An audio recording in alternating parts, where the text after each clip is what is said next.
नमस्कार सभी को। आज मैं अवसर पोर्टल पे स्टूडेंट और टीचर की सिम डिमांड कैसे करते हैं उस पर चर्चा करूंगी। इससे पहले मैंने इस टैब मैनेजमेंट सिस्टम में स्टूडेंट और टीचर को टैब कैसे एलोकेट करते हैं, ग्रीवियंस कैसे डालते हैं, इन सब पे मैं ऑलरेडी वीडियोस बना चुके हैं, तो आप इनको देख सकते हो। ग्रीवियंस लिस्ट कैसे निकालते हैं इस पे भी। अब इसके बाद सबसे लास्ट जो है हमारा रह गया है वो है हमारा सिम डिमांड।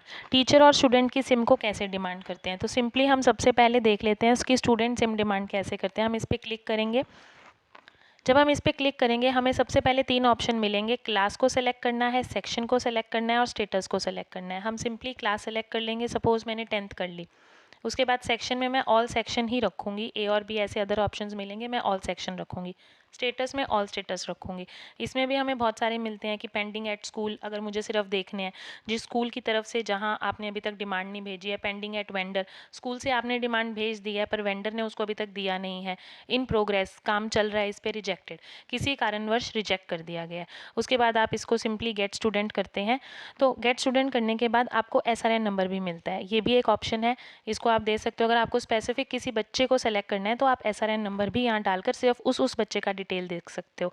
नहीं तो गेट स्टूडेंट करने के बाद आपको सारी SLC जिनकी हमने काटी है, जिनके पास अभी वो बच्चे जो हैं वो हमारे रिकॉर्ड में तो हैं अफसर पोर्टल के, पर MIS पोर्टल से उनकी SLC कट चुकी है, या किसी कारणवश हमने किसी बच्चे को सिम अलॉट नहीं किया है, वो सभी इसमें दिखाई देंगे। तो आप देखिए जो मेरे को दिख रहे हैं वो एक्टिवेटेड हैं, अभी तक इनका बंद नहीं किया गया है SIM. Number already allocated to this student. अब हम ये थर्ड वाले को देख रहे हैं तो इसके पास इसका रिजेक्टेड आया। रिजेक्टेड क्यों आया? क्योंकि ये बुनियाद का बच्चा है। तो मैं एक फॉर्म ओपन करके दिखा देती हूँ। मैं यहाँ पे जाऊँगी अपडेट रिक्वेस्ट पे।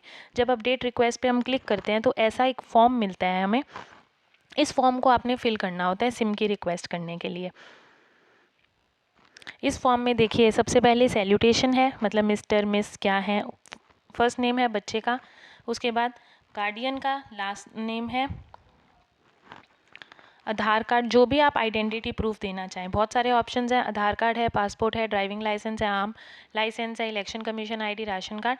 तो सिंपल जो हम दे रहे हैं इसमें सब आधार कार्ड ही दे रहे हैं। फिर आधार कार्ड का हम नंबर मेंशन कर देंगे।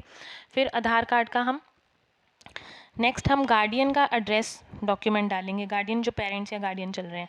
फिर उनका आधार नंबर आएगा, गार्डियन का कॉन्टैक्ट नंबर आएगा। फिर उसके बाद हाउस नंबर आएगा, स्ट्रीट आएगी, पिन कोड आएगा, डिस्ट्रिक्ट आएगी, ब्लॉक आएगा और स्कूल आएगा। उसके बाद लास्ट में आएगा is new data SIM card required for the student. क्या आपको नया सिम कार्ड चाहिए? No available SIM card to be. इसमें आपको ऑप्शंस को जो मिलते हैं आपको बता देती हूँ। येस मिलेगा एक नए सिम कार्ड के लिए, और नो मिलेगा अवेलेबल सिम कार्ड है उसे री इशू करना है। मतलब हम सेम नंबर को जब री इशू करवाना हो हमें, उसके लिए भी यही एक फॉर्म है। उसके बाद हम इसका जो ऑलरेडी हमने इसको जो दिया हुआ है उसके अकॉर्डिंग हम इसका सिम नंबर डाल देंगे। जब आप इस पर करेंगे declare, yes I declare check box पे क्लिक करेंगे तो रिक्वेस्ट सिम, जैसे इस हरे बटन पे क्लिक करोगे आपके वेंडर के पास, ब्लॉक के पास इसकी रिक्वेस्ट चली जाएगी। ये एक कंप्लीट फॉर्म है। ये कंप्लीट फॉर्म फिल करने के बाद ही आपके आगे प्रोसेसिंग होगी, और फिर यहाँ पे आपको एक उसका स्टेटस मिल जाएगा कि आपका जो वो है वो प्रोग्रेस में है या नहीं, वो एक्टिवेट हुआ है या नहीं। तो आप यहाँ से इसको चेक कर सकते हो। तो ये एक ईजी वे है सिम डिमांड करने के लिए। तो ये था आपका student tab SIM demand. Next हम देख लेते हैं teacher tab SIM demand. Teacher tab SIM demand में आपको आपका गेट एम्प्लॉय करना है। गेट एम्प्लॉय करते ही आपके सारी टीचर्स की डिटेल आपके पास आ जाएगी। आपके जो टीचर्स की रिक्वेस्ट सिम हमने कर रखी है, अब यहाँ आ रहा है पेंडिंग। देखिए फर्स्ट देखिए रिक्वेस्ट सिम।